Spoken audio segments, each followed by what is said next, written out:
welcome everybody here to the X-Bomb Sports live show. My name is Andrew Valentin, and I hope you're all having a wonderful Wednesday. We are coming to you live here from the Illinois Media School here in Lombard, Illinois. Again, where it is for you, ladies and gentlemen, day or night. I hope it is just right. And with me, as always, is the fantastic, the amazing, the graceful Mr. Drew Gwillem. Drew, how are you doing, my friend? It's hot again. It is hot. I'm tired again. Yeah. But could be worse. There's always a bright side to things. And you're getting some sun, so you're getting some nice sun out there. Always. Yeah. See, look at. Yeah. You can see the line? Absolutely. It goes from tan to white. Sorry if I blinded anyone. No, you're good. I mean, I'd show you. I don't want to hurt the eyes of our viewers, unfortunately, with mine. There's a cutoff point for me, unfortunately, where I just seem to not get dark anymore. So. Did you hear about the Jeremy Grant news? I did. Yes. That was fairly recent, right? Yeah. Just minutes ago, I think, actually. Well, there's our breaking news. Absolutely. Breaking news Jeremy for everybody. Grant. Jeremy Grant, who we traded to the Blazers. Yes, we thought maybe would be a Bull. Didn't happen, but the Trailblazers trying to do, I think, everything they possibly can to potentially keep Damian Lillard in their grasp and trading for a 2025 first-round draft pick in order to get Jeremy Grant. So additional draft assets. Yes, from absolutely. What it says. So I don't exactly know where that's going. Probably means a couple second-round picks, maybe. Who knows? But conditions always apply to these things. When we apply that to our team, the Chicago Bulls, that's a plus because the Bulls don't get that first-round pick from the Blazers unless they make the playoffs because it's lottery protected. So that means anytime the Blazers don't make the playoffs, the Bulls aren't getting the pick. Right. So seeing how they added a piece, maybe Lillard will be healthy. They have a few things there. Maybe they'll make the playoffs this next season, and the Bulls can get that first-round pick coming up because they're going to need it. Yeah. Oh, yeah, for sure. Well, I mean, listen, folks, not today, tomorrow is the day for the NBA draft, and obviously – we could sit here and we could talk about each individual team and their draft pick and all that stuff. And, the strength of the knowledge for college basketball, I'm not going to sit here and try and dive into every single player. So what I thought would be good is we played a little bit of a new game that I came up with, and I think this would be good. I'm calling it Trust or Bust. So basically what this game is for everybody out there, real quick, it's basically... I have picked a handful of NBA teams that have a number of draft picks. These are kind of the teams that I've been hearing a lot about, what they potentially could do. Not every team, but these are kind of the ones that I've singled in on. Could they potentially do something good in the draft, or could they potentially throw the whole draft away? This is the trust or bust. Do you trust the team to make the right moves, or do you trust the team to potentially blow it in the draft? Be it trading away draft picks for a player, be it, drafting a player, something like that. It doesn't need to be specific. I just thought it would be something fun, nice little thing where you don't have to know everybody. You just kind of have to know the teams. Yep. You know what I mean? See which direction they've been going the last handful of years or since a new GM was brought in. So, new coach, potentially. There's so many things, and there are still teams that are still trying to figure this stuff out. So, and while a GM may choose the right player, the coach may be the guy that ruins him and doesn't develop this guy. So there's a lot of give and take. Absolutely. So, Drew, are you ready to play Trust or Bust? See, Poppy. Ooh, I like that. Well, then, vámonos, my amigos. Let's go and play this Puerto game. Rican. Absolutely. I know somebody else has that title on the radio somewhere. Well, it's DJ. I forget his name. That's music. This is sports. Yeah, exactly. I'm the only one in sports. Well, not the only one in sports. I got a lot of family in the sports, that's for sure. Soccer and baseball. Check them out. You're the only freaking Puerto Rican in sports. How about that? I'm the only one in this school, as far as I know. Well, I ain't Tilo. Okay, so I can't even win. All right, let's do this. All right, so the first team we've got up is, roll it, TJ. We have the Charlotte Hornets. Yeah, right. So we've got the 13th pick, the 15th pick, and of course the 15th pick in the second round. So Drew, to you, trust or bust for the Charlotte Hornets? If it was a few years ago, I'd probably say bust. Okay. But the way they are trending and the direction they've been going, having LaMelo Ball running the show at point guard for them, he's a stud. Yeah. Finding him when a lot of people thought they have no business picking him that early. They shouldn't be there. He ended up panning out. He looks awesome. They have nice pieces there. They just need more, and they have a few first-round picks here. Yeah. And it's fairly early second-round pick, fairly early. So I trust them. I trust what MJ's going to do. Mm-hmm. Like I said before, if it was a few years back, maybe not so much because some of the moves he made were very questionable. And the direction of that team, we were a little unsure of where they were going. Yeah. Now you kind of see more of a direction. The pieces are there. They just need to add more, so I trust them. Absolutely. I'm in the same boat. I trust them. I don't trust the hiring they may be going with, Mike D'Antoni. Right. I don't like that move at all just because Mike D'Antoni has not proven anything yet to be. Look, he can win. Obviously, he won in Houston, but I don't trust him to be the head coach, if that's the direction they go in. I feel like Houston, when D'Antoni was there, they were big-time three-point shooters they absolutely on that team, shot. which is exactly what he wants. Right. That's what he does. That's how its offense is run. Mm-hmm. Lots of threes. Yeah. I don't know that Charlotte necessarily has all those guys to make that happen. No. We saw them this year. They're clearly a crash the boards, play perimeter defense kind of team. I mean, look, they were on the verge of being a potential big-name team in the East. Unfortunately, they kind of had some setbacks from guys. Miles Bridges took the next step to being an all-star that could really, I mean, he could cash out at this point. I certainly think so. I trust this team. I know they're saying trade the 2 first-round picks and Gordon Hayward for a player or a couple of players maybe to help them win. That would be huge for them. Yeah. I don't know if they're going to make that move, but moving the 2 first-round picks for a win-now guy certainly, I think, puts them in the right spot. Or if they just keep doing what they're doing right now. I mean, listen, Boston and Golden State proved you draft well, you develop the players, you're going to have a really good team. And I think they have the potential to have a very, very good team with this. So I completely trust Charlotte. Absolutely. All right, next, we have trust or bust for the Houston Rockets. Speaking of which, yay. The Houston Rockets, no second-round picks. They have 3 God, they have 3 first-round picks in the first. Combine that with last year, which I believe they had 4 last year. They've had 7 first-round picks in 2 years. So I feel like they should be better. I feel like it, but hey, Drew, trust or bust for the Houston Rockets? I can't trust. I'm going bust on the Rockets. Okay. They have a few nice pieces. They picked up some nice players last year early in the draft. Yeah. But they need to really take the next jump this season if that wants to look if that's going to look like a win for them. Right. Those guys, they like I said, few nice pieces, still need to progress. 7 first round picks between last year and coming up this year. Yeah. And there's nobody that's like, damn, they got a guy. Right. There's they have some really nice players. Yeah, Jalen Green and a few of the other guys. But they just lost Christian Wood, which was a nice young piece down low for them. Mm-hmm.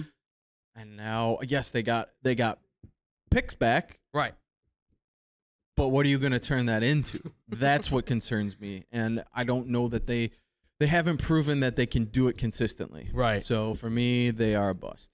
I'm in the same boat. I think bust. Listen, the Christian Wood trade, we talked about this kind of a little bit.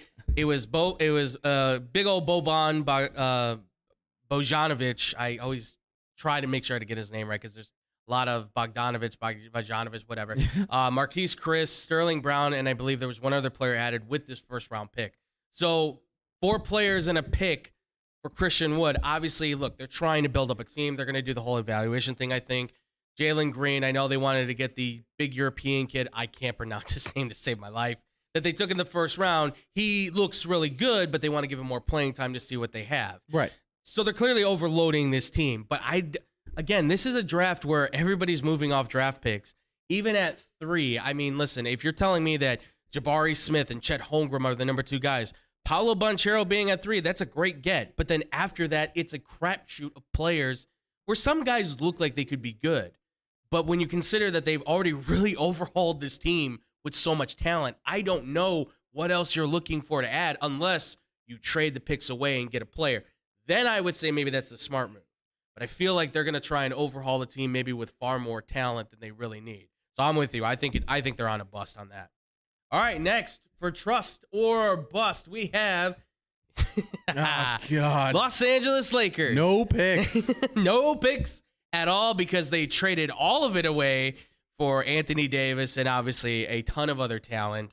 Obviously, and lack of talent. And lack thereof talent, yes. But obviously, there's been a huge amount of talk on them potentially moving in the draft. We're going to get to a player that they could potentially go out and get here in the next segment, which would be very interesting and very fun, I think, if they swapped with one particular player to put everybody on their arch nemesis sides. But Drew, we all can't wait to find out. Oh my God, please. But Drew, trust or bust, man, for the Los Angeles Lakers. I can't trust them. Mm-hmm. I don't know how you can look at that team and look what they've done and the injury issues they've had with some of their studs and just the moves that they made and say, I trust the Lakers with no picks, to come out of this with a pick and a player that's going to help them. As far as I know, they still have Russell Westbrook running the point. That is true. And it sounds like he's, at this point, not going anywhere. Yeah. Who wants him for the money he makes? Right. Nobody. So I have little faith that they are going to get this turned around right here in this draft when they have no picks. Yeah. So I have to say bust for the Lakers. Yeah, I really want to give them the benefit of the doubt, but because they have their guys coming back healthy, and it's like AD and LeBron are going to be there healthy, and then they might try and work some magic with something. Right. But when you put in the word of Russell Westbrook, that kind of takes everything out. Which, listen, I will even say, let's put him aside, right? Because at this point, who's going to take him on? Right. Unless it's a 3-team trade where they're like, oh, we're absolutely can carry that contract. He may help sell tickets or something like that. Whatever the case is, like, nobody's going to want the guy. Send him back to OKC. Yeah, just like nobody's going to want John Wall. I don't know how you're going to $47.5 million for a guy that hasn't played in 2 of the 3 years. Right. Or really 3 years at this point because he was injured the second of the 3 years. It's ridiculous. So I think it's a bust.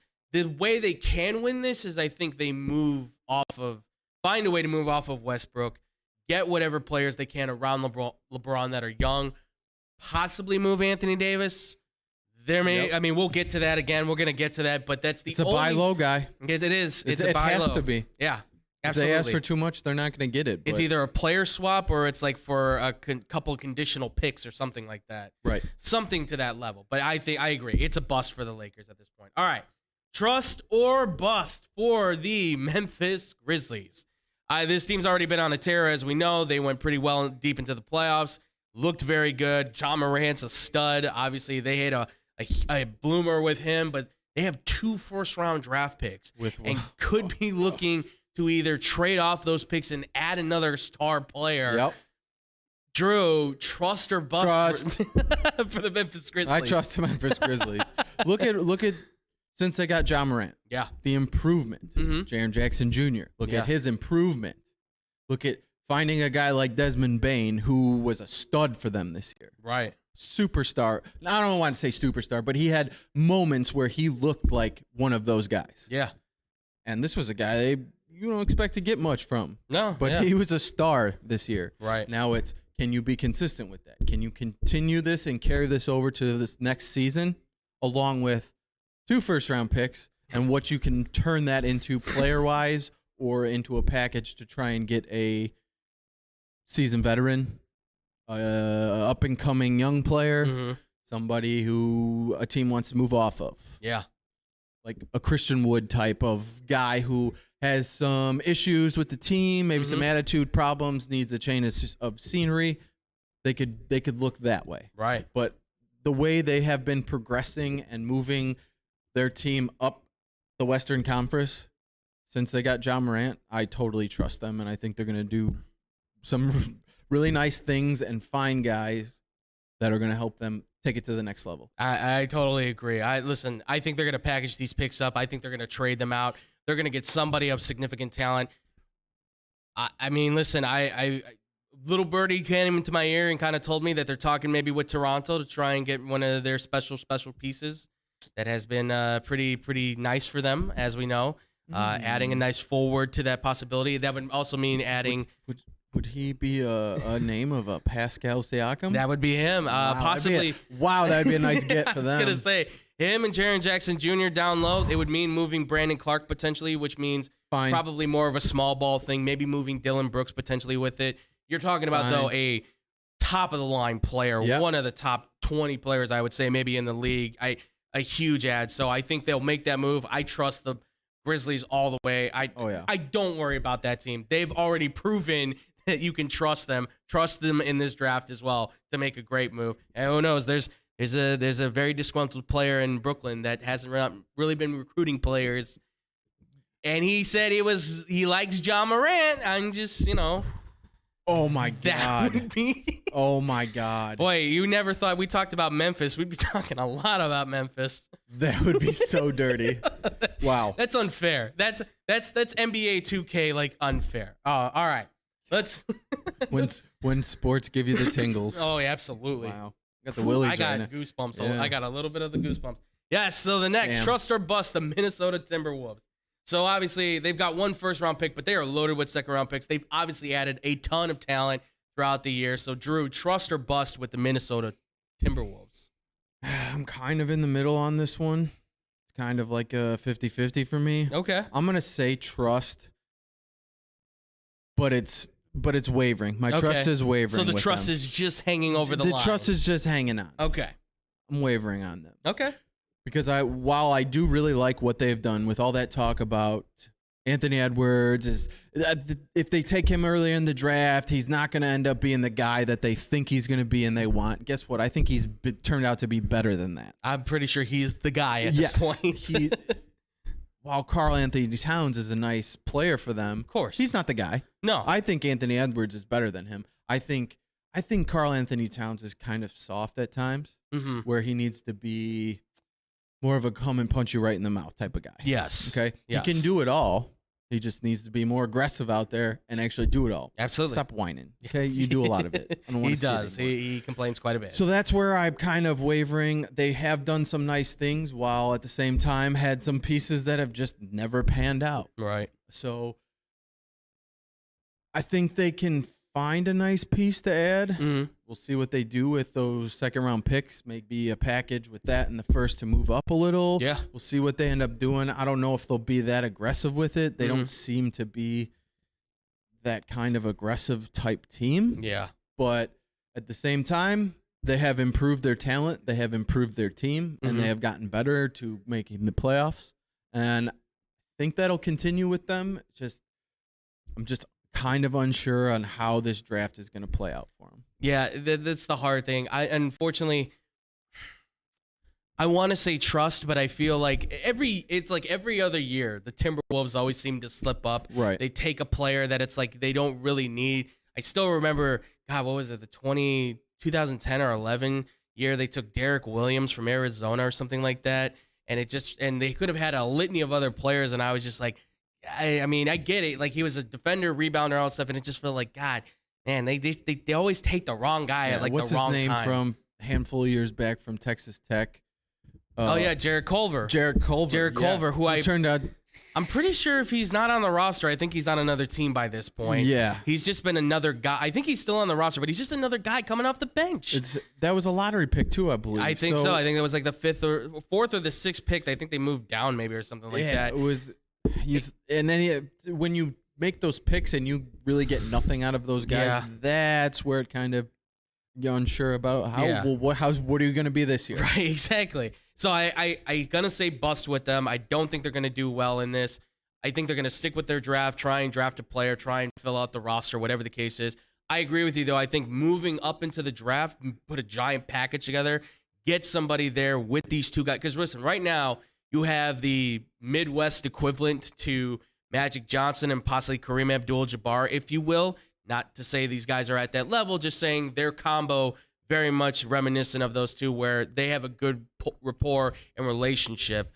Get that third guy in there. Find your other Andrew Wiggins type of player like they used to have, and I think you can actually have a good team because let's not forget they still have D'Angelo Russell. Yeah, I was going to say maybe package him with some of the picks to find a more consistent, solid player. Yeah, because I believe they have that guy Covington who's like 5'11", but he like led the team for a while in assists with no turnovers, mind you, with no turnovers. So I think they have a point guard probably waiting in the wings, which means you can move off of him and find a package. But Plus I'm Patrick Beverly, who's annoying, who's been a spark for them. So. Yes, absolutely. But I'm going to call bust on Minnesota. But next we have trust or bust on the New York Knicks. Only have 2 picks, the 11th pick and the 12th pick, which obviously unfortunate, but not in the top 10. But still, the Knicks, who knows, obviously. But Drew, for you, do you know if it's a trust or it's a bust for them? Is that first round pick going to Brooklyn for Kyrie? Could be.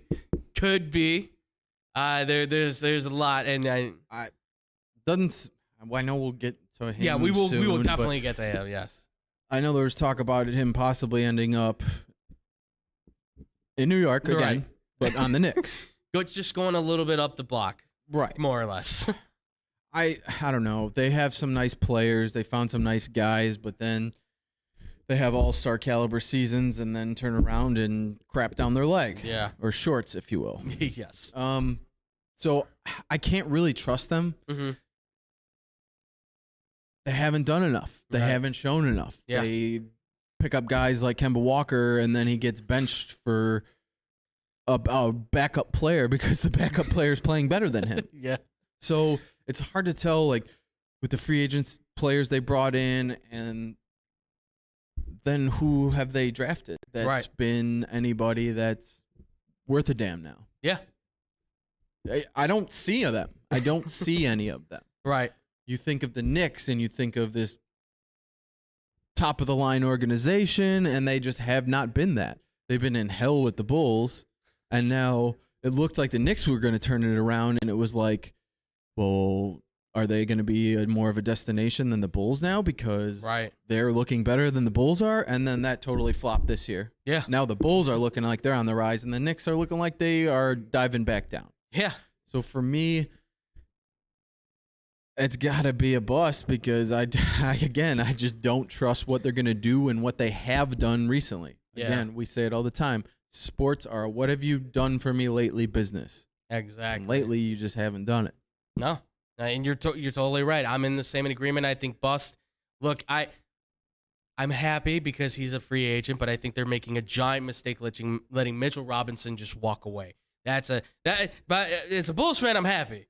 If he ends up on the Bulls. If he ends up with the Bulls, of course. But as a NBA fan, as a basketball fan, I think that's a terrible move. He is clearly a guy that he's going to score a ton of points? No, but he's such a great defensive dominator, an aggressor that you need. He is New York in a strange way. Like that guy that comes from Western Kentucky feels like New York. It's weird, I know. Yeah. But like he fits that system.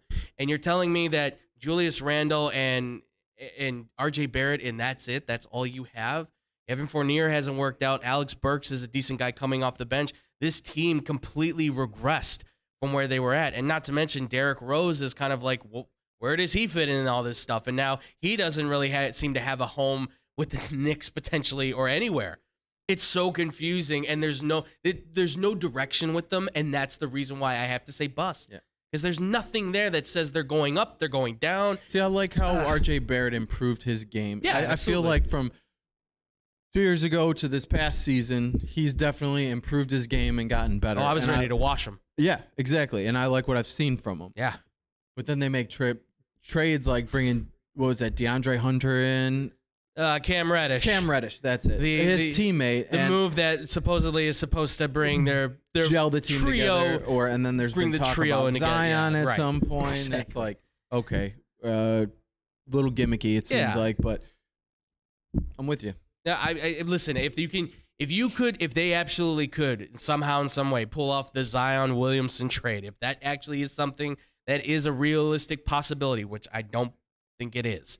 Because he seems dedicated to New Orleans, and New Orleans is like, yeah, no, actually, we're actually going to move off of picks to try and get somebody to play with us. Yeah. So I think there's if it does happen, then yeah, I trust. Absolutely. You're making a great move. I'm going to still say, though, bust, because you're going to have to give up a lot even still, and I just don't think they're going to make the right move. And at 11, they're going to miss out on probably most of the top key players at this point in the draft. All right, next, trust or bust with The Oklahoma City Thunder, who have like 1,000 draft picks because they have just like the ultimate trades of the year, I guess. And by the way, not a terrible year considering that they're in the rebuilding situation that they're in. But Drew, they've got a litany of first-round picks this year, a litany of first-round picks for the next couple years. What do you think for Oklahoma City? Trust or bust for this organization? I feel like, I don't know, it seems like to me the Oklahoma City Thunder get some good players in, and then they trade them for picks. And then they find a few more guys, and then they trade them for picks. Yeah. And then they just kind of are rinsing and repeating. Yeah. So you got Chris Paul in here, who made the team better, who made you a playoff team, and you made the playoffs with him, and then you trade him. Okay, I understand that. Older point guard, blah, blah, blah, blah. Right. But then with your younger pieces, they have found some guys. They've found some players who look like they can play. Yeah. It's just hard to trust them when they're doing the whole rinse and repeat thing. Again, Right. like I said. So are you going to keep these guys around and try and find something with these 3 first-round picks? Maybe they have the second pick, should garner them a very nice player. Absolutely. 12th pick as well should garner them a very nice player. Yes. Maybe you take the 12th and the 30th pick, move on your up. way up to top 5 again. Yeah. Who knows? Yeah, that's a real Maybe possibility. a little further back, top 10. Yeah. And then you find 2 really nice players, and then they might have something. Absolutely. Again, I'm kind of wavering on them, too. I'm going to say I slightly trust them because of I like what I've seen some of the guys they brought in last year. Yeah. Just kind of Minnesota Timberwolves type of feel for me. I think I'd put Minnesota a little higher than Oklahoma City. Okay. Because I don't really know are they going to move more guys? Right. Are they going to add a player to that 12th pick to move up? Who knows? Yeah. It's hard to say, and I slightly trust them. Okay. More than anything, I probably want to say they'll screw it up. Okay. Because they kind of have. They have more in the often past. That and Yeah. more often than not. Yeah. I'm gonna go the same route. Trust, just like I'll give him mid trust. I do think the Josh Giddey pick they made last year, I Was think nice. He's a great player. Yeah. I don't know if he's gonna be. He could be your 25, 10 and 10 guy. He could be a triple double machine. He looks like he'll be a solid player. Please don't be Ben Simmons. I'm begging you. But he honestly, he looks better because he's got the jump shot. I think that he can work on a little bit more that will follow through. They're keeping Shai Gilgeous. Yep.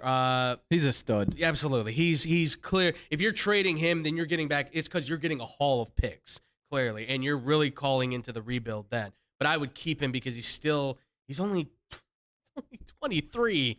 I thought that to me, I know. to me, it sounded like he was a guy that they were going to build around. Absolutely. Because he's one of those guys. He is.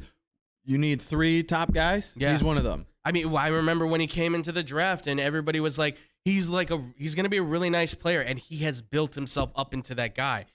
Yep. I don't know about Dort. I know he's a really good complimentary piece. He could be one of those trade targets where you move up into the draft. I think it's a trust. I don't know if you should take Holmgren.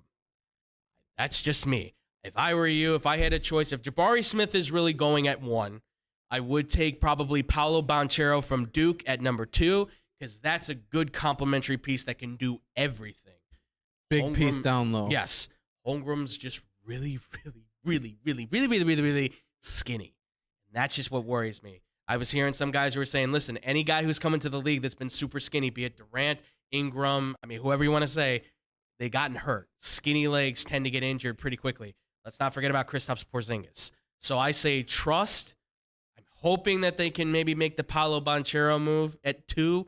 They'll probably go with Holmgren, which, listen, if he puts on like 40, 50 pounds, I think he's going to be a really good player. But it's going to have to be protein and muscle, like no fat.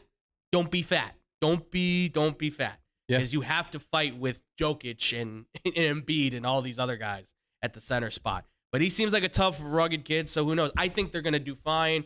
I'm just worried. I'm worried about the top pick, and then I'm worried about what they do in the later picks. Because at that 30th pick, that's a crap. Again, that's like a huge crapshoot because you could be taking a second-round guy with no first round value or a second round guy with first round value. Who knows? So, and who they move those picks off potentially for a player. They could go out and get a player. So I'm in the trust, but just barely. All right, next, trust or bust on the San Antonio Spurs, who also loaded up on a ton of draft picks and have a lot of moves to make. We know the Spurs, their history so far has been dodgy. Obviously, it's not Tim Duncan and all those. Those days are far gone now. Pop's gone. Pop's gone. I mean, it's a whole new world now for them. But Drew, trust or bust for the San Antonio Spurs? You know what? Ever since they went downhill and got rid of most of everybody, yeah, kind of just feel like the San Antonio Spurs kind of slipped into the background and nobody paid attention to them. Yeah. What do they even have on their team? DeJounte Murray at this point, and that's really about it. Lonnie Walker the fourth, maybe, but he's a bench guy. Yeah, they had. And Podol. Can't forget Jakob about Poeltl. Yeah, Jakob Poeltl. Yeah. Okay. Again, you found some nice pieces. I can't really trust this organization right now, especially when you don't have Pop there. They haven't proven to me over the last handful of years that they are finding the guys. Right. To bring them back to championship status. Yeah. Yes, they used to. They used to do that consistently. We saw that because they were winning championships, consistently making the playoffs. Right. They haven't done that for a few years now. No, they haven't. Did they? Remind me. Did they make the play-in this year? They did. Did they? No, I they don't missed. believe so. I think they might have missed. I'll try to. I think they just missed it. Yeah. But they were close. And you can't even make the play-in. You're not there. Right. I know you have the 9th, the 20th, the 25th. That'll be nice. You could package those to try and come up again as well. Yeah. Move up and try and get a guy, and that can change your organization. Absolutely. I just don't trust that that's what they're going to end up doing. Yeah, I'm. Yeah, they did not. They just as clarification, they did not make the play-in tournament, so they did not make that situation. So,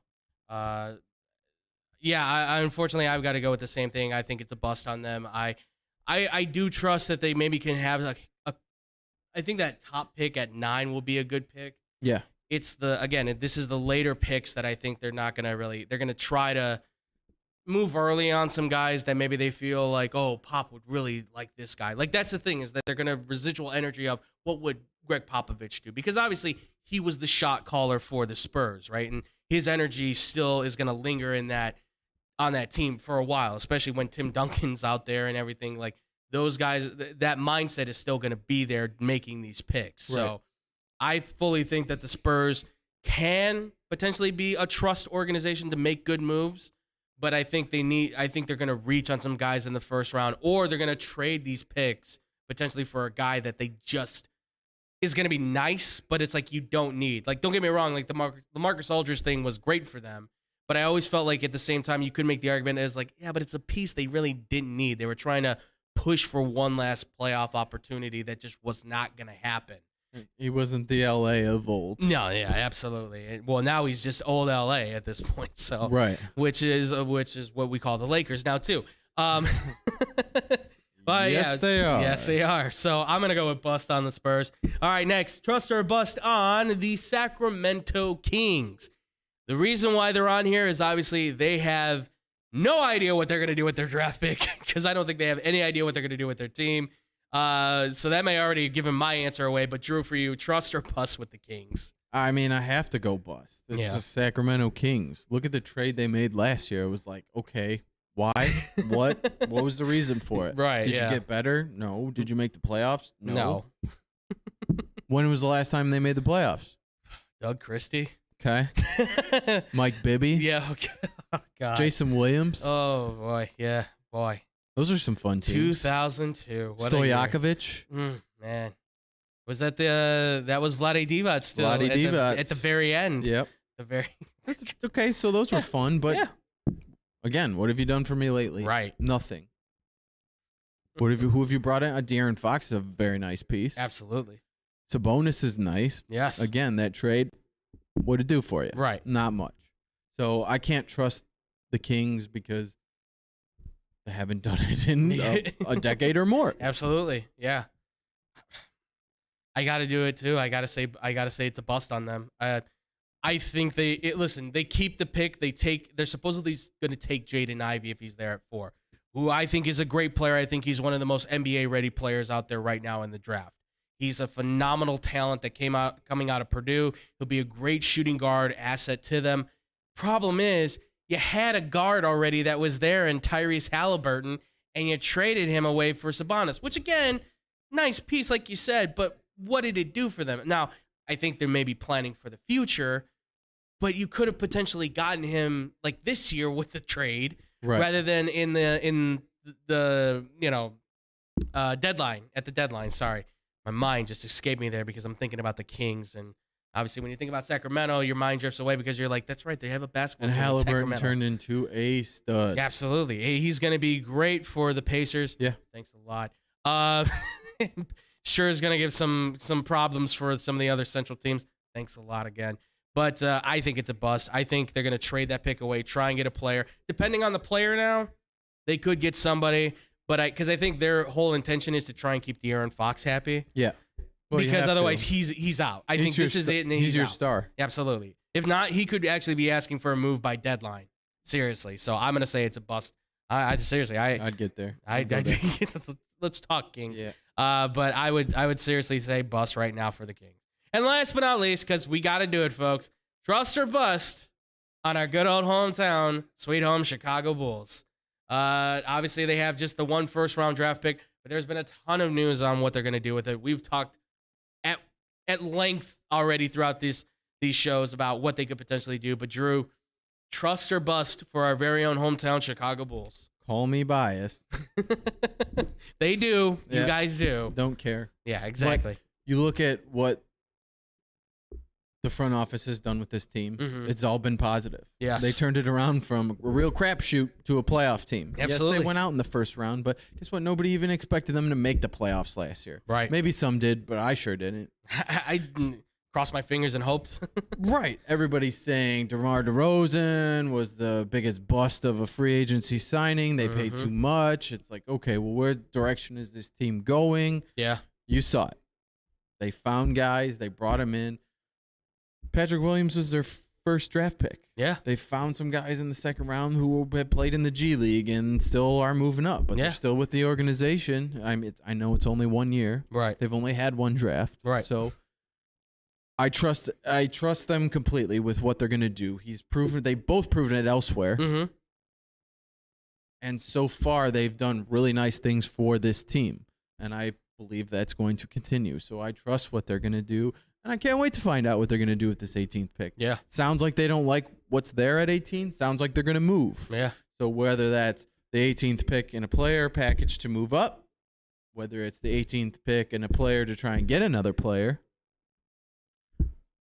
we've heard rumors about that as well. Yeah, well, a lot of those. And apparently there's a good chance that some of these decisions will be made by the time the draft is going. So yeah, hopefully we see something happen. I'm excited to find out. But I trust this organization now, finally, and the direction that they're heading. Yeah, again, color me biased as well. I trust the organization. They've proven to obviously put together a team that can be a winner. You know, when it comes down to it, whether they're going to move off the pick or not, I'm not 100% sure. Will they use that pick? Right now, the two players I've heard more than anything being at 18 potentially that they might be looking at is E.J. Liddell, who's the local kid from Ohio State, and then Nikola Jovic. Yeah, no, you don't like that. Or Nikola Jovic, who is the European kid who is supposedly like a thinner version of like Jokic at this point, which would be nice, but he's like 210. So he's not coming in at like Jokic was, who's like, man, this guy can really move. How heavy is he? 240. So he's going to have to pack on some weight. And we already have Simonovic, who's kind of like that kind of player anyways. So, and who knows? He could still develop. It all depends on what they want to do. But I trust this team. I just want to make sure they're making the right move that fits the team. Obviously, that's coming from a fan's perspective. If they get Rudy Gobert, I'm not going to be mad at it. But obviously, that's a lot of money to spend on a guy. You know, DeAndre Ayton I would not be very happy with. But at the same time, can't be too mad at it because it is a guy that is able to go out and rebound and stuff, but just needs to play better defense and actually get better at rebounding. So I'm hoping that they can make the right move, the smart move. That's something that can help this team for longevity. Because right now, listen, this team's built with free agents and trades, right? That's how this team has been built right now. It's not through the draft, it's through a bunch of moves. I'm okay with them making a move off this pick to go make another move for a top player. Just make sure it's a player that's actually going to be impactful for this team going forward, making that stretch to 50 games plus, not just settling for 46 games again. We need to see more progression. But I trust him. Totally trust him. So that's going to... It's been tough on them with the previous regime can just really hamstring them. Yeah, absolutely. Yeah, first round pick after first round pick after first round pick that isn't even on the team anymore. Yeah, so it makes it hard to improve your team when you don't have any players from past drafts that are sticking around. Absolutely. Well, listen, here's a suggestion for you, AK and Carl, Mr. Eversley. You got Kobe White. Find somebody who doesn't need a second round pick, because as far as I've seen on the draft boards, nobody's picking the big man from Illinois. Mm-hmm. So if you think he might be there and later in the draft, I would not try and take the risk like the Bears have on undrafted free agents. I would seriously consider drafting him at least with like a late second round pick. You can let him be the last pick in the second round. You know how great that is to then have two guys who played at the same school, who have great chemistry and are friends, playing on the bench, coming off with each other? That'd be very nice, wouldn't it? Drew, what do you think about that? Kofi Coburn and Ayo Dosunmu shacking up together? I mean, I'm fine with the opportunity to bring him in and see what he can do. Yeah. Again, wouldn't cost you much. Yeah, exactly. He could be, even if nobody drafts him, he could be one of those players you sign and bring in because he might want to, because of Ayo as well. So it might be one of those guys where you necessarily don't have to make a pick on him, but you bring him in after. And I mean, listen, for what contact I've had with Ayo, which hasn't been a lot lately, last time I talked with him about it, I'm like, can you talk to Kofi? And he's like, you don't think I'm in his ear? So there's hope. There's hope, maybe. We'll see. The draft is tomorrow. It'll be very interesting to see how this plays out. I love watching this draft no matter what. NFL, NBA, it's always interesting to see where these young players go, what moves are made. We already had Jeremy Grant get traded. What more could happen? I mean, could Kyrie Irving get traded? Potentially West Coast, maybe stay in the East Coast? We'll be talking about that next here on the X-Bomb Sports Live Show.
And welcome back, everybody, here to the X-Bomb Sports Live Show. I'm still Andrew Valentin. I'm still here with Drew Gwillem, and we just talked about a little game, Trust or Bust, for the NBA draft.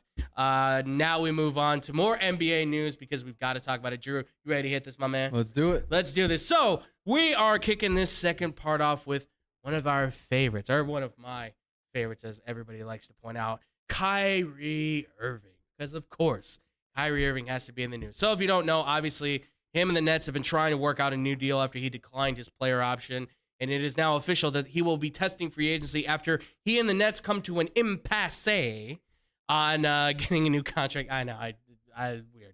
But yes, they have not been able to figure out a new contract. What is that, French? Yes. Okay. Oui, mon ami. So they are now officially not going to be having... We indeed. Not going to be happening with a new deal. Kyrie Irving's testing free agency now. Obviously, not something that we thought was, gonna happen, I guess. No, we exactly knew this was gonna happen. My question, obviously, is whether or not this was him or the Nets saying. I feel like this is the Nets saying, like, we don't want you, and he's going like, no, I didn't want you. You know, you don't break up with me, I break up with you, like that kind of thing. But Drew, I'll ask you this, obviously, for Kyrie Irving, are you surprised at all that they weren't able to get a deal done, that Kyrie's going to test free agency at this point? I mean, is there any shock to this at all, to be honest? Not one bit. Not one bit of shock. Yeah. We've seen it from Kyrie. Mm-hmm. He gets unhappy in a spot and he wants to go somewhere else. He's like almost like Harden. Yeah. Same kind of deal. His teammate from last year, who is, again, with a new team. Right. Kyrie's doing the same things. Oh, now all of a sudden there's not enough chemistry. Oh, I want to play with Kevin Durant in Brooklyn, blah, blah, blah, blah, blah, blah, blah. Yeah. And now this team has no chemistry because you didn't go far in the playoffs, right, because you got your butts kicked. Now you don't have chemistry, and now you have to move on. Yeah. So I think it's coming from both sides.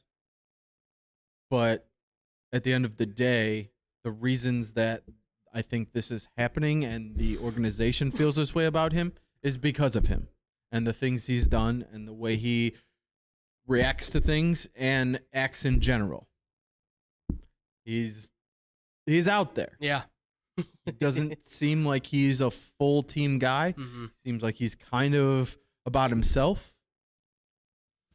And that's not really going to win you championships. Yes, he did it before. He did it once. He was with LeBron. Right. At that point, best player in the world. Right. Best player in the NBA at that point. At that point. Yes. Okay? At that point. 2016. I don't ever want to hear LeBron's the greatest player in the world ever. 6 years ago. LeBron's the best player ever. Yeah. No. Stupid. Dumb to even think that. Okay? MJ never lost a game. Go MJ. Yeah. Anyways. Yeah. Kyrie, yes. I think he's been a big part of the problem in a lot of the places that he's been. Mm-hmm. Every place he's been. Yeah. The reason he moved out of Cleveland after winning a championship. The reason he couldn't hack it in Boston. The reason he's in Brooklyn now and now going to be moving out of there. Right.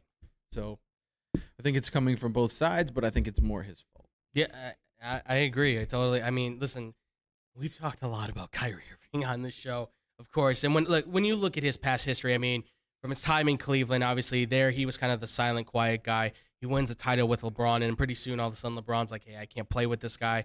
He gets shipped off to Boston. He got hurt with Boston. Obviously, they were a playoff team.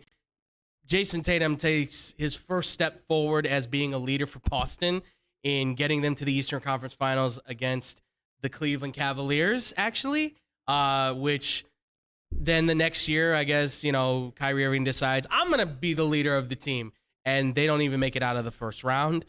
So you can see the impact right there. And then, I mean, his time in Brooklyn, he plays all year, but he doesn't play in the bubble, and then he tries to tell everybody, like, we could start our own league and stuff, which, okay. Plays the next year, but then he gets upset about the fact that James Harden got hurt, which there's nothing you can do about that. He got hurt. It's what it is. And then this year, obviously, he didn't get the vax. He made his decision. Then he could only play away games, and then he could fully play. And by that time in the playoffs, all of a sudden now he has to celebrate Ramadan, which I get is a religious thing. I'm not going to argue too hard on that, but again, it's a weird time to all of a sudden have to be like, oh yeah, I have to fast. Like, it's the playoffs. Like, don't you want to win? Like, I know it's religious things. I question, because of his past antics, I question how authentic he is with this. Oh, I'm recognizing Ramadan, I should say. I'm recognizing Ramadan. That's the thing. I'm not questioning that he is a Muslim or anything like that. I'm questioning how in tune he is with this. He's picking and choosing, as he has in the past with his games. He's picking and choosing, I feel like, sometimes when to activate this stuff. And that has become a big concern for him. And now we hear this news of him holding a practice after Steve Nash's last practice or whatever for the regular season with the team. Like, again, this goes back to the whole thing where he was on Durant's podcast where he's like, we don't even have a coach. Yeah. Which is ridiculous. Steve Nash is the coach. For you to say, oh, it's like a team effort thing, it's ridiculous. It shows exactly who he is. And Sean Marks said it in his remarks. If we not forget, he said, I want a player who is selfless. I want players who are selfless. I want team basketball-oriented guys who are available. Does any of that stuff fit Kyrie Irving by your knowledge, Drew? Does any of that fit what Kyrie Irving is about? No. That sounds about Ding, right. ding, ding, ding, ding, ding. Yeah, I'd say you are correct, sir. I'm the winner. Yeah, absolutely. Kyrie's the wiener. Absolutely. Yeah. So I don't. The problem is that because Kyrie's going to do Kyrie. He's in his own world. Yep. Very much. I've said He's on his own flat world. He's Okay. on a flat world. He's very much the Antonio Brown of the NBA. He's going to do his own thing. He wants to do it his own way. He doesn't want to take rules from anybody. Dude, I get it. I don't like rules either. But guess what? Sometimes you got to listen to the boss. Unfortunately, sometimes it's better to play along with others than to try and go solo. Trust, dude. Ask some of these artists how it's been going solo. Right? Justin Timberlake did a great job. Some other ones not so much. Right? Sometimes it's better to be in the band. Ask the guys from the Eagles how that went. When they were apart, yeah, they had some hits. When they got back together, man, the Eagles made a ton of money, didn't they? I'm just saying. For those who don't know, the Eagles are a band from a couple years back. Just if you don't know, no, okay? I'm dating ourselves, I know. But obviously, Kyrie Irving, so now he's going to test free agency. There's already been calls about him. It sounds like from a lot of teams in the league. Hopefully not one in Chicago. But the two top teams right now on that list seem to be, of course, the Lakers and the Knicks. And the Clippers are kind of like a far-off third, I guess, in this whole conversation. So everybody's kind of testing to see where he's at. But obviously, to give up for him is going to be possibly quite a bit. So I thought it would be good kind of seeing that these are the two suitors. Why not? Let's take a little bit look at what exactly they might be giving up for Kyrie Irving in this point. So these are kind of the trades that I have seen thus far for Kyrie Irving that I was able. Kyrie a free agent? Well, it would be a sign-in trade if I'm not mistaken. So you also have to be signing him for big money. So the first one is Kyrie Irving to the Los Angeles Lakers. So the Brooklyn Nets would be receiving Anthony Davis most likely as their only possible trade target at this point, along with their, I think, only remaining first-round pick that they have not traded yet, the 2026 first-round draft pick. Wow. Which is insane. That's far off. Yeah, I know. But now there's some that said this could be a player-for-player swap with a sign-and trade for Kyrie where they give him the big money. Obviously, it seems wild, but be it this trade or without the first-round pick, with the first-round pick, whatever you see for it, Drew, what do you think about Kyrie Irving going to the Lakers? Do you think this is a good move? Who wins this? Give me your thoughts. I mean, they have to get rid of Westbrook then, too. What do you want Westbrook and Kyrie on the same team for? Right. Kyrie is an amazing player. He is very skilled, very talented when he plays, when he's out there, when he wants to buy into what the team's doing. Again, Anthony Davis, the guy who can't stay healthy, can't stay on the court. Yep. So at the end of the day, neither one of them are really on the court all the time. Right. Okay. So, I mean, I guess it would work out. Kyrie's been seems like he's been healthier throughout his career than Anthony Davis has. Yeah. But I don't know. It's kind of like a crapshoot. What are you going to get? Is this guy going to be here for us and play for us in Kyrie Irving? Yeah. Is Anthony Davis going to be here and on the court and playing for us in Brooklyn now? Is that going to work? I mean, I guess in the two situations, it's fairly even. It's like buy low kind of thing, and you get what you get. But I don't know that LeBron wants to play with Kyrie again. Why does he want to go through that? Especially the way he's been, again, the last handful of years. Yeah. I feel like that ego or that side of him has just grown stronger and progressed instead of him just being a player. Can't kill it. Yeah. So what do I think about this trade? I don't really care. Right. I feel like it's for both sides. It's okay. Well, hopefully we get the best out of what we're getting here. Right. And we're moving on from a piece that isn't doing it for us anymore. Yeah. I mean, I will say, I'm actually going to say this, and I know this might sound crazy. I think this trade actually works out kind of for both sides at this point, to be quite honest. Because, look, if Anthony Davis is healthy, what do the Brooklyn Nets really need? They need a down-low presence that can play defense. They had that in Jared Allen. He's gone now to the Cleveland Cavaliers, so they need that guy. Now, obviously, again, if he's healthy, but Anthony Davis with Kevin Durant provides a really good 1-2 punch at a small forward, center, power forward spot that they really need to play that defensive down low presence with the ability to kind of drop out, hit a shot, things like that. So I think it's a good move for the Brooklyn Nets. At the same time, Kyrie adds the outside shooting. He had one of his best years in three-point shooting this past year. And in fact, I think for the last few years, he's been shooting better from three-point range. And he's a clutch shooter. And he's 29 and one of the most I would say one of the most talented guards right now in the league, bar none. Ridiculous passer. Absolutely. Best handles in the league. Oh, yeah, by far. His all-around game, minus the defense, really. Right, yes. It's there. Absolutely. There's no question about it. Absolutely. And who knows him better than the guy that played with him during a championship run in LeBron James? So you know this guy, you trust this guy. And at this point, if LeBron wants the opportunity to see the Lakers be better, which the Lakers he has said in a statement, he will not commit to the Lakers on an extension until they prove themselves. Well, you made all these picks, by the way, LeBron. So you did this. Oh, to the not Lakers. According to Jeannie Buss. Oh yeah, of course, Jeannie Buss says completely different. Yeah. So of course they have to. Right, of course. But why are you consulting him for everything? Right. Then? Why are we having these meetings with him then if you're not? Why did we hear the Lakers want to go one direction and then LeBron wanted Westbrook and then they got Westbrook? Right. It's because the Buss family is making all the picks. You're right. Of course. You're right. Yes. The Buss family controls this team. Bulls fans, thank you so much. But, you know, it obviously worked out very well for you. But I agree with you. The Russell Westbrook thing is a problem, like I said before. It's kind of like you have to cast him aside because who else is taking on that contract? I mean, like you got John Wall sitting out there for $47.5 million on the Rockets. Nobody's touching that. $43 million, I believe, is on the contract right now for Westbrook. I think he's the highest paid Laker right now. Nobody's touching that at this point unless they think that he's a ticket seller or he's somehow going to help the team. To live and die in L.A. That must be nice. Yeah. Must be really nice. And that's the other thing, though, is that Kyrie goes back with LeBron.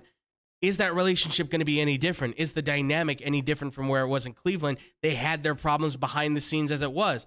Plus, he's in Los Angeles now, where everything kind of gets accented ×2, right? It's not Brooklyn, where everything gets accented a little bit.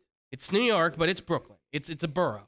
We're talking about Los Angeles, where everything, glitz and glamour, all that stuff, he's out there in the public with a lot of weird people that live in Los Angeles. And he would be one of those weird people. My God, the flat earthers in Los Angeles would love this man.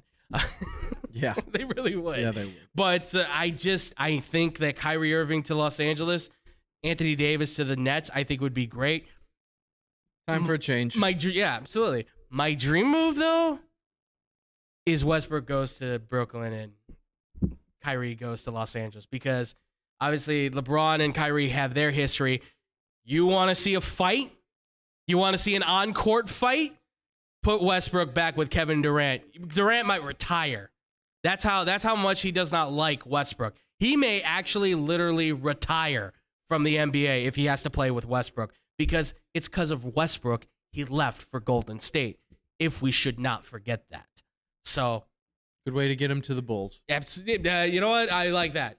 Westbrook to Brooklyn. Let's make it happen. I just want to see chaos because there would be a story every day for us. Yeah. So easy for us to do the news. All right. Well, the other trade, obviously, is Kyrie to the New York Knicks. So it's not a big move. He's going right upstate, right up city, really, to Madison Square Garden. He's going to be, obviously, this trade is including the Atlanta Hawks in a 3-team trade. So as this trade has been played out, this trade, by the way, has been proposed by Clutch Points, not Rich Paul. LeBron. They didn't put this out. Although I wouldn't be surprised if maybe they did. Who knows? But so this is how it goes. So the Knicks would get Kyrie Irving and John Collins in this trade with Atlanta. So okay, solid move. The Nets would be receiving Emmanuel Quickley, Obi Toppin, Evan Fournier, and Bogdan Bogdanovic from Atlanta, as the Hawks would then get Julius Randle and Alex Burks. So that's the proposed trade that they have right now, which is a lot. I know it's a 3-team trade. There's a lot there. But Drew, what do you think about this trade? Obviously, all those moving parts and pieces before Brooklyn and New York are kind of getting out of this 3-team trade. What do you think about it? Well, as far as the Knicks go, you upgraded point guard with Mhm. Kyrie. Again, is he going to be playing all season? That's the Right. problem. It's like, why would you trade for a guy who can only play half the games if that's the way the mandate is there? Mhm. I don't believe it is anymore, but if that's the way it is, New York Knicks cannot make this trade. No. But if he can play all the games, I think it would be a nice move for them Mhm. because the Knicks upgrading at point guard. John Collins is a really nice player. Yes, he is. Okay. I think Obi Toppin is coming into his own and starting to look good. Therefore, Brooklyn getting what they would get back. They have a nice guard in Quickly who's fast and who can get to the basket. Yes. And looks like he's a player. Yeah. More than what was expected coming out of the draft. Absolutely. For sure. So he's somebody that they actually found that's been a positive for them. Obi Toppin as well, I think, is a nice piece and a nice player who still has room to grow, Yeah. but has progressed as well in his short time in the NBA and has had some nice moments. Fournier, you know what you're getting out of him. Bogdanovich, those are some really good three-point shooters, some really good players overall. Yeah. They do a lot more shooting than anything else. But Fournier, he could drive to the hoop as well. Yeah. And he can get to the rim. So I think for Brooklyn and New York, it would be worth it, and it would work out nicely for Brooklyn for sure to add all those pieces and some nice pieces to what they already have with Durant and the other guys. But for New York as well to kind of shake things up and get two solid players who are both, one's a superstar and one is very much an all-star when he's playing how he can, and John Collins. Yeah, absolutely. I think the Knicks are I'm a little bit more off on the Knicks, but with this three-team trade, I think you're getting good compliments, right? You're talking about the Knicks getting Irving and John Collins. That's a solid move for them, for sure. I mean, listen, you're swapping one post player for another with Julius Randle for John Collins. I think you're actually getting possibly even a little bit more maybe with John Collins, considering that I think between the two of them, he's a little bit more savvy on the offensive side, where Randall, I think, is a little bit more rough and tough and can give you a little bit more defense. But I think you're still adding a lot for the Knicks for sure. Obviously, at this point, Brooklyn's then overhauling the team. They're going to rebuild because at that point, Kevin Durant's probably leaving. There's not a lot there for him to really work with, so he's gone, I think, at that point. And I'll even say this for Atlanta, too. I'll throw that in on them. I mean, if they're getting Julius Randle and Alex Burks, they're looking to trade everybody at this point. Everybody's on the trading block, according to them, other than Trae Young. Yeah. So you might as well get somebody in there with Trae Young. If you're keeping their big man, I'm totally forgetting, Clint Capella. Yep. If they keep Clint Capella, that's a nice 1-2 punch down low. I mean, Randall's a tough guy, and he can take some bumps and bruises. Obviously, Collins has been kind of hurt here and there. So I don't think he played most of this past season. No, he didn't. He struggled a lot. But I honestly think both of these can be solid moves.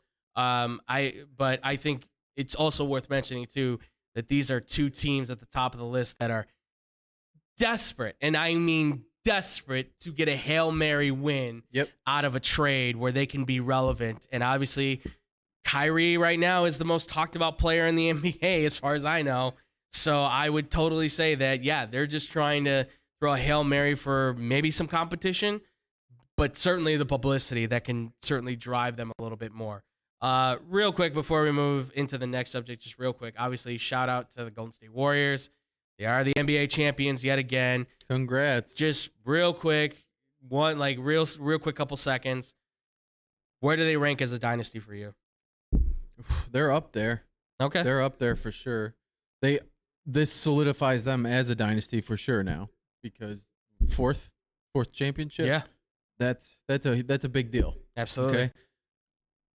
Bulls in their heyday, they have 6. Yeah. Okay? That's awesome. Yeah, absolutely. And for them to have 4, I don't know that they'll get to 6 by the time a lot of these players are gone. Right. Yeah. Which you can't touch that Chicago dynasty, but that's hard to do. Yeah, but no, they're up there. They've been convincing in their wins. Yeah, absolutely. Especially this one. I mean, obviously you're wrong. I thought it was going to 7. Boston crapped down their leg like they had been doing, and yes, they did. Golden State took advantage of it. So their dynasty is up there, and this definitely solidifies them as one. If they win another one, yeah, in the next year or two, maybe even 3, before some of these guys are gone, that puts them up there. That puts them up near the top with some of the best dynasties in the NBA. Absolutely, yeah.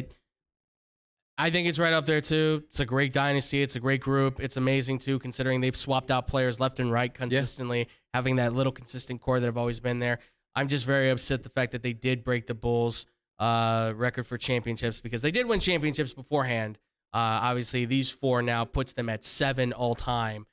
3rd now all-time in the list, obviously behind the 2 who just decided we're going to win everything in the Lakers and the Celtics. So, but yeah, congratulations to Golden State. Congratulations to Curry to getting his first ever Finals MVP. And that's going to do it for the NBA. Kyrie Irving talk here, ladies and gentlemen. And when we do come back here, folks, we're going to be talking about the NFL because, my God, things cannot just stay clean in Washington. Plus, breaking news coming out of Cleveland with a certain quarterback. All that here and more on the X-Bomb Sports Live Show. Hey, watch your mouth. Why? I'll just put a quarter in the swear jar. Once it's filled, we get a Coors party after work. I've been drinking Coors since my college days. Cold draft taste, the second stuff. Yeah, worth the recorder, am I right? You know it, mother. Hey, you get those sports done? Yeah. No. You, sir.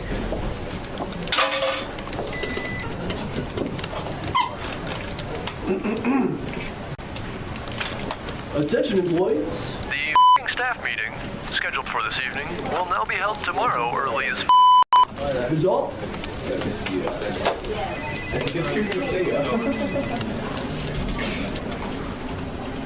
Dude, you're only 75 cents short.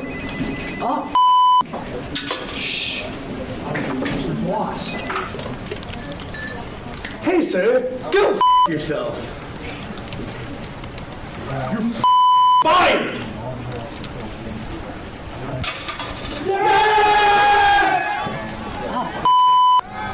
I still get beer.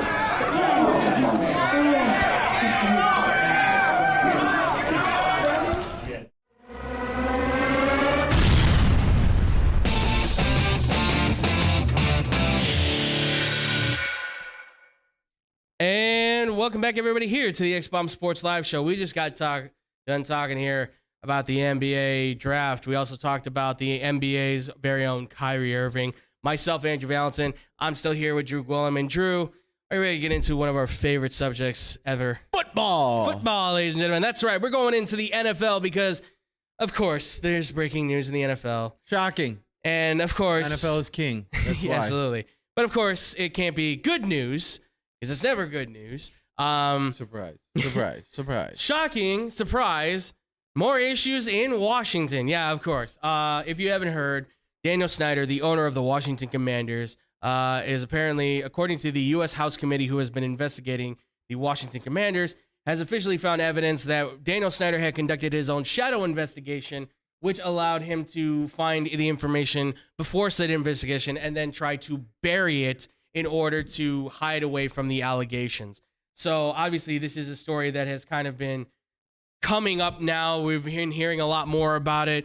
Obviously Daniel Snyder, if you are unsure, if you haven't heard the news, sorry, everything's jumbling in my brain because this is insane, was asked if he was going to be testifying at a hearing that they were going to be holding for the NFL and everything like that. Obviously he declined, saying he was going to be on overseas business, probably in Sweden, I must say, or Switzerland, is it? I believe it is. I think it's Switzerland, where they can't come and get you, right? So obviously Daniel Snyder declining on that. Now this news comes out. Drew, there's so much to this, and we're going to get a little bit more into the deep details of this. But I mean, right off the get-go, hearing all this news, seeing all this information, what are your thoughts about now hearing that the U.S. committee that's kind of been in on this thing is now reporting all this? Well, I'm tired of hearing about Daniel Snyder and all the nonsense that he's pulling, that he's getting away with time after time after time. Yeah.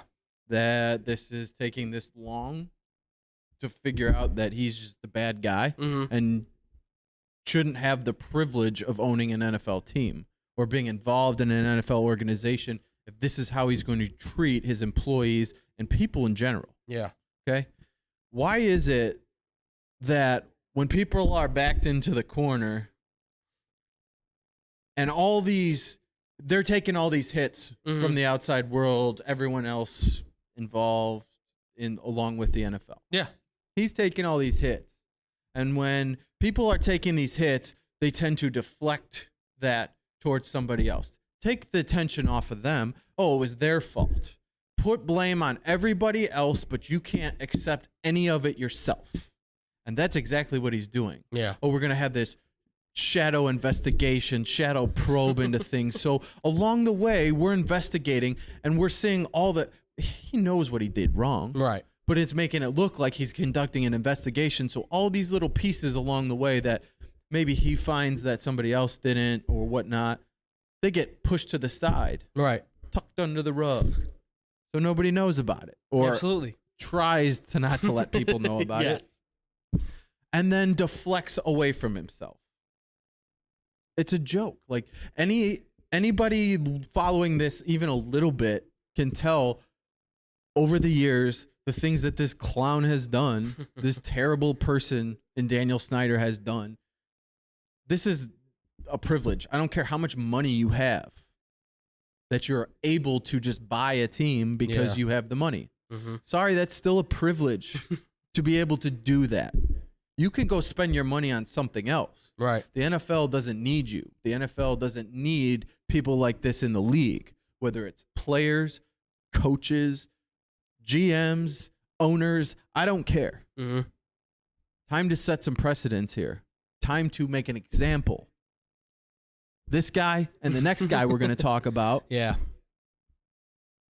Who's a joke as well. But do something. I know Goodell doesn't have the power to just remove him. But where the real problem lies is all these wealthy, old, white males that own these teams. That are in their ways, like Daniel Snyder, stuck in their ways of the past of doing things.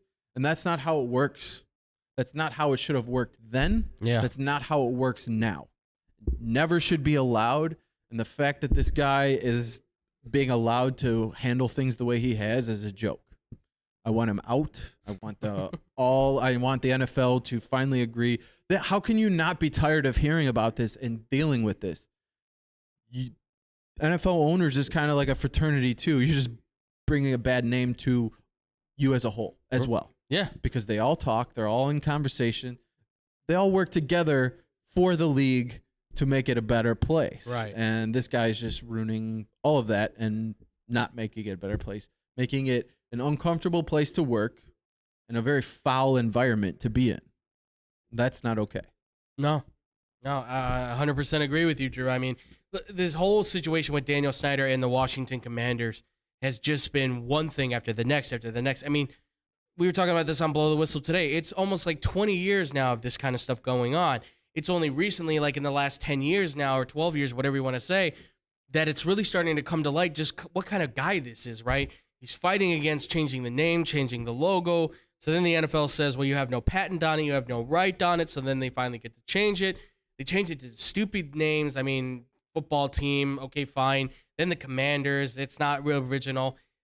And that's just the football stuff. When you consider all the other extra stuff that he's done, now you've got these emails that potentially have these parties where he's with the cheerleaders and they're walking around topless with the executives and stuff. It's disgusting to hear this stuff. And it's obviously rich man power that allows him to be able to kind of have this control and have this thing. And I mean, you're talking about Jay Gruden, the former head coach, was in on these parties and stuff. There's emails between him and all that stuff. And Jay and John Gruden having these emails about all this kind of stuff. It is ridiculous that it's gone this far. And it's ridiculous that Roger Goodell, who, of course, yes, he works for the owners working in the NFL, but should not have the ability to be able to then say, you're a piece of you-know-what. You have done wrong. You have made a mockery of the NFL at this point, and he should be removed. I mean, it's a shame because I still remember the day that Adam Silver stepped up to the podium and said, I am officially banning Donald Sterling from the NBA for life. And I know that's a totally different situation on this. I totally understand that. But when you have somebody who clearly is going to be that dangerous, not dangerous, but, that bad mark, let's say, on the league, you should be able to remove it. Wrongdoing is wrongdoing, no matter what situation. Absolutely. Donald Sterling, Daniel Snyder, they're in the same group. Yeah. They're in the same group of bad people who are rich and own teams that shouldn't be allowed to because they take advantage of their situation and the people around them. Absolutely. And the fact that nothing is being done yet to change that. I mean, the owners are just sitting idly by, supposedly collecting votes, but nothing else has really come of that. The fact that they're not right now potentially saying, let's get on the conference call and let's vote to begin the process to vote him out of the league, which is completely drives me nuts that that's the way it has to go. Baffling. Yes, that you have to vote in order to vote about getting him out of the league. There's got to have to be this process where he's going to have his say and everybody's going to have their say. And look, obviously he has friends, right? This is an owner who is a part of the league, who is very important because he knows the TV people. He's been good for the negotiations. I believe he has a background with litigation and things like that. So, of course, they want to keep him around. He makes them a ton of money. He makes them a lot of money. But when you consider everything he's done on the outside of football, and then you consider everything he's done on the inside with football, the fact that this franchise has been all over the place and has not really seen any playoff appearance since, Robert Griffin, right? That was the last time they made the playoffs when he was quarterbacking this team, if I'm not mistaken. I mean, it's been a hot minute since this team ever made, Kirk Cousins was the last time they ever made the playoff run. That was it. Otherwise, they have not been back there. And that's just, that's just the football stuff. This on-the-field stuff, the fact that you had a shadow probe to try and find out all the stuff, and then let's not even knock on and the then fact, bury it. Yeah, and bury it. And then you want to pile it all on Bruce Allen, your former president, president of football operations, and other employees who apparently were, speaking bad about his name, of Daniel Snyder. This is some evil villain, evil corporation stuff. This is totally conspiracy kind of stuff. You would hear this in a television show and go, "No, that didn't happen. This is like a telenovela or something like that. It's his evil twin brother, right? Samuel Diter or whatever you want to call it. It doesn't sound real, and yet he potentially was trying to blame his former VP of football operations along with a bunch of other employees and say they made the toxic culture, not me."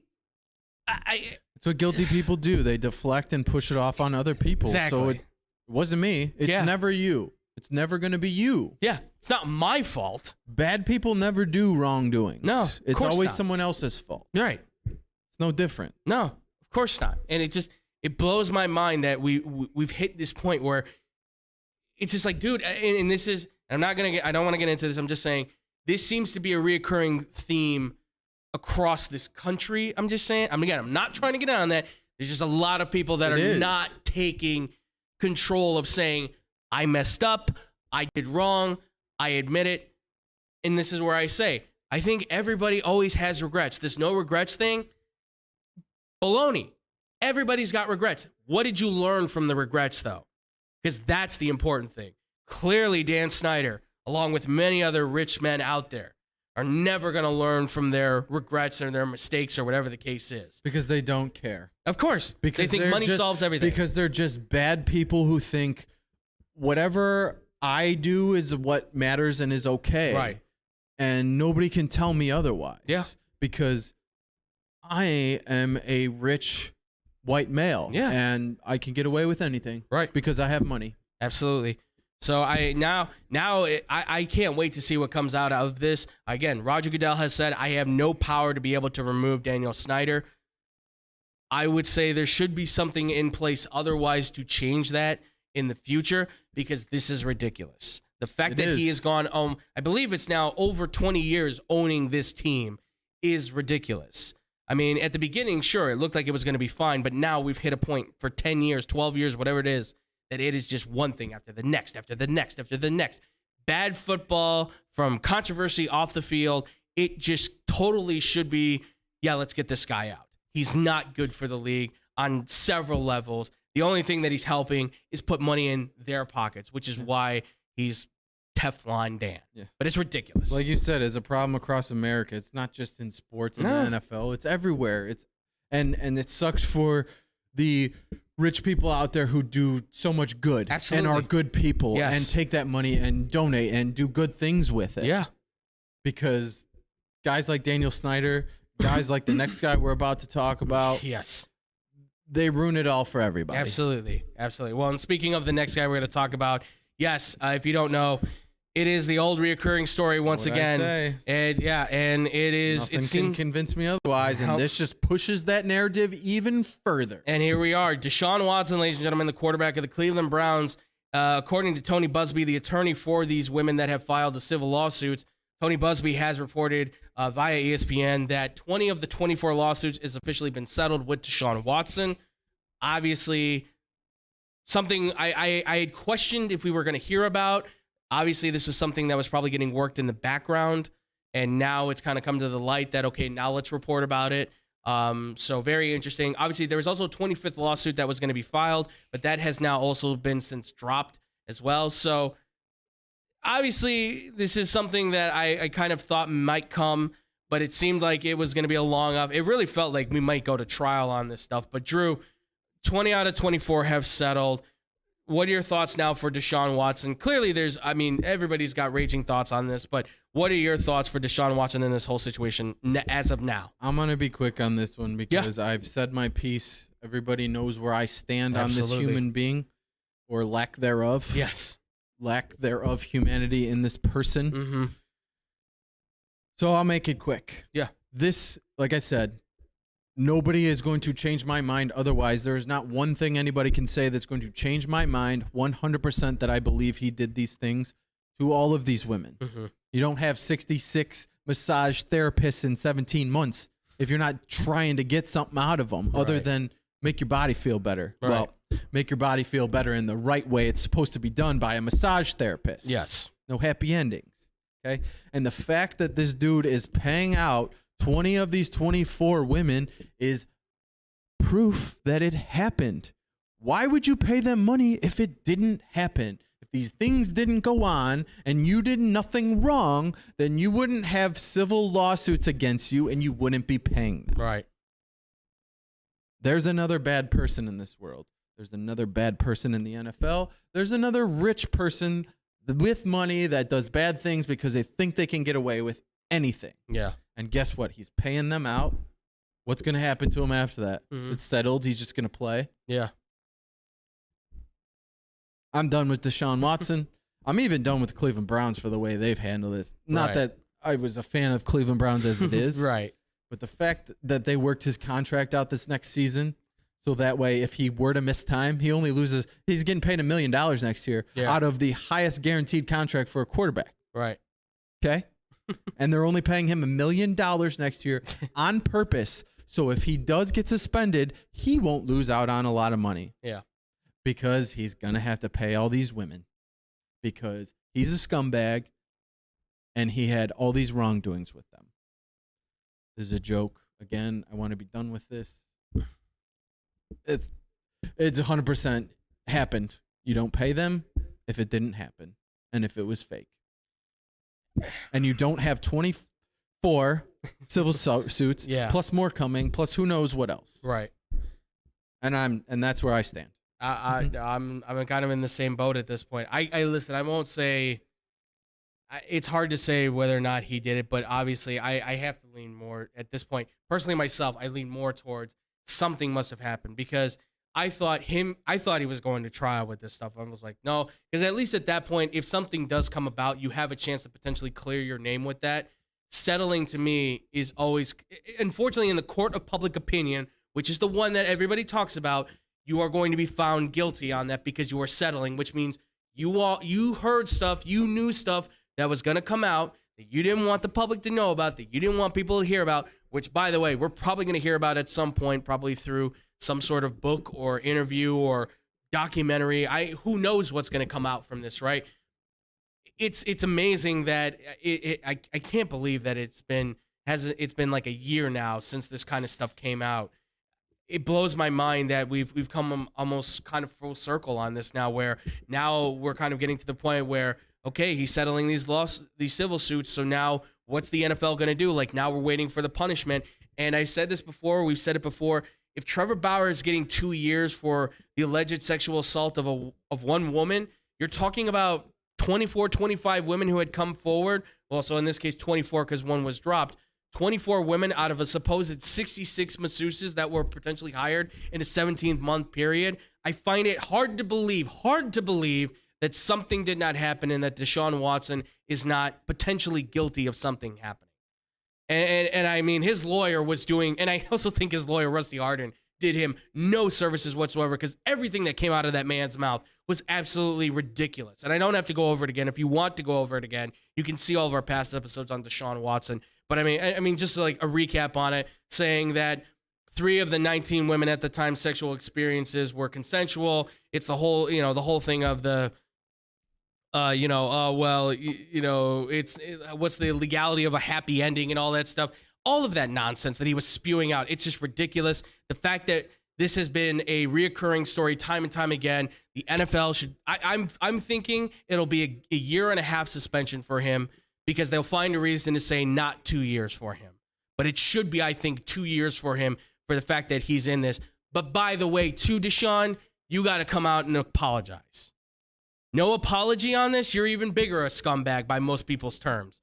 Say, I apologize for being in this situation. I mean, I know he's not going to win, but... At the same time, do you necessarily even watch these guys up there apologizing and believe one word of it? No, They're hardly not sorry. Hardly ever. They're not sorry. No. They're doing what they have to do to Right. getting back in the game and make their millions of dollars. Yeah, most of them read a statement anyways. I'm not saying that everybody is this way, Yeah. but a lot of these guys, I can't say a majority because I don't really know, but you see these situations happen all the time, and then they're given a statement to read. Right. It happens Probably everywhere. by the PR person of the team, I'm sure. Yes, exactly. Public relations is there for a reason. Absolutely. These situations, to give them a statement to read, because most of them probably couldn't write it themselves. Yeah. They'd sound like idiots. Yeah. I don't see Deshaun. Okay, I'm not going to say he's a smart guy because clearly he's not that smart. Right. But as far as speaking wise and book smarts, it's say being able to go out there and alliterate what you're trying to say. Right. I feel he can do that well. Absolutely. So I don't think he would have that problem. But the PR people are the ones writing it up for him. Yeah. I don't think he's sorry at all. He's sorry he got caught. Right. Yeah. They always are. They're always everybody's sorry when everybody's you got caught. sorry when they get caught. Yeah. It's what do you do going forward now? Right. You have to, for me to even think that this is something that you actually are sorry about, you have to take some huge steps over the next rest of your life. Oh, yeah. Or the rest of your time in the NFL at minimum. You're going to have to be doing charity work left and right. You're going to have to donate. A face of this. Yeah, I was going to say, we talk about that settlement money going to these women.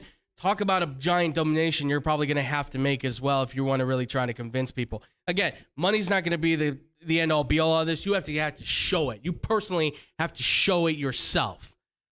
But obviously, yes, donations, things like that, you're going to have to really show it in not just you personally. You're also going to have to show it in many other ways. Donating, settlement, all that stuff. Getting the help that he needs. He needs help. Something. This is not normal. No. This is not right. No. This is disgusting. He needs help. Yes. There are serious issues going on with this guy that he thinks this is okay. Yes. But still, at the same time, he knows it's not right. Whether people do bad things, they know it's not right. Yeah. They just do what they can to not get caught. Absolutely. Absolutely. Totally on the absolutely. Just I'm just at this point I'm just waiting for the suspension so this way that can be the final say on it. We can be done with it for at least I would say a good hopefully a year, 2 years on it. And then whenever he comes back, that'll be the return story for Deshaun Watson. But that's going to do it for us here, ladies and gentlemen. That's going to be the show. I hope you guys have really enjoyed this. This has been a fun one, a good talking one. And as always, I've got my wonderful man, Drew Gwillem here.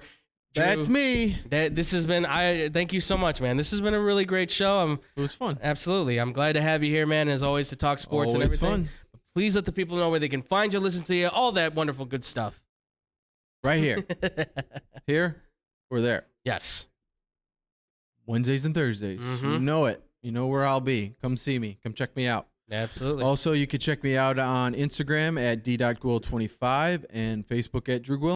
Yeah. I'm here for you. Yeah. Ask me questions because I can help. Absolutely. He can help you, people. He really can. Just don't ask me about Daniel Snyder or Deshaun Watson. I've said my piece on those two clowns. Yes, and yeah, absolutely. Yeah. I think we've said our fill on them. Yeah. Hopefully for the time until being. the next bit of news comes out about them, which hopefully will be the removal of Daniel Snyder and the suspension of Deshaun Watson, and that'll be it. Yes. But if you guys want to ask me any questions that are not related to Ben Simmons, Kyrie Irving, Russell Westbrook, Trace McSorley, or Mo Bamba, unless he comes to the Bulls, which I'm all for, then at that point, play the music all you want, baby. That'd be nice. Absolutely. Who else am I missing? Who else do I not like talking about at this point? I have a long list. You hate Luka Doncic as well. I don't hate Luka Doncic. Skittles. Who did you say, Ben TJ? Simmons. I said Ben Simmons. Is there anybody else? Kyrie, Russell Westbrook, McSorley song. There's a long list to go through it if you want. You guys can find me at the Fluffy Guru on Twitter, but always at Boom Crew Captain on Instagram as well. With that, ladies and gentlemen, also too, make sure check out our boy in the back, Knack 300. Unfortunately, we don't have a camera back there, but TJ, throw your stuff up there. I want to make sure TJ gets the love because he does a great job for us in the back. That is TJ Knacker, ladies and gentlemen. Make sure to follow him at Knack 300. He does a fantastic job. Yeah, there it is. Our great tech producer, great, awesome tech director. Does a great job. And, of course, he co-hosts from time to time when we can get him up here. So thank you again so much, TJ, for all your awesome work, man. Also, guys, too, make sure, hit us up right here on the Facebook. You can watch us live every Wednesday and Thursday. You can find updates, videos, all that good stuff.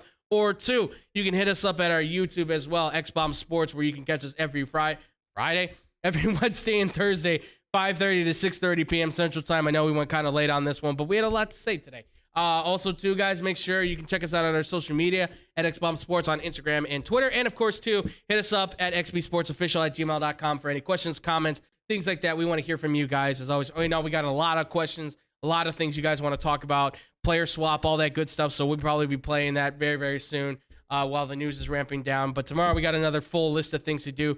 Plus, who knows? Maybe we will talk more in the draft. We'll see. Who knows? World's our oyster. We can do whatever we want. But also, too, guys, podcasts, real quick, we'll rip through them. Check out Blow the Whistle, radio side, 2 to 4 p.m. Central Time on Sports Out Chicago. Check us out on the TV side as well. Myself, David, and Tyler doing our things Tuesdays, 2:30 to 3:30 p.m. Central Time on Facebook and YouTube. Also, too, check out our boy Brandon at 94.3 WMKR. And you can also listen to his podcast, Baseball Banter with Brandon, on Spotify. And while you're on Spotify, check out Money Motivation with Hannah B. And also, if you want to hear more of our wonderful Hannah Brummer as well, you can check her out at 102.3 XLC, the afternoon drive, 3 to 7 p.m. Central Time. And she's on Star 96, hanging out with our very own Eddie Volkman, doing the After 8 morning show with him as well. Also, too, guys, check out The Parlay at theparlay.com. Tony Lopez and former professional boxer and NBA point guard Kendall Gill are doing their thing. And, of course, the Fake Football Guys on YouTube. We're going to be starting up here real soon with those guys. So check them out, Fake Football Guys on YouTube as well. That's going to do it for us all here. Thank you all so much for watching. Thank you all so much for listening. And we'll see you guys tomorrow. And as always, much love. Peace out, Boom Crew.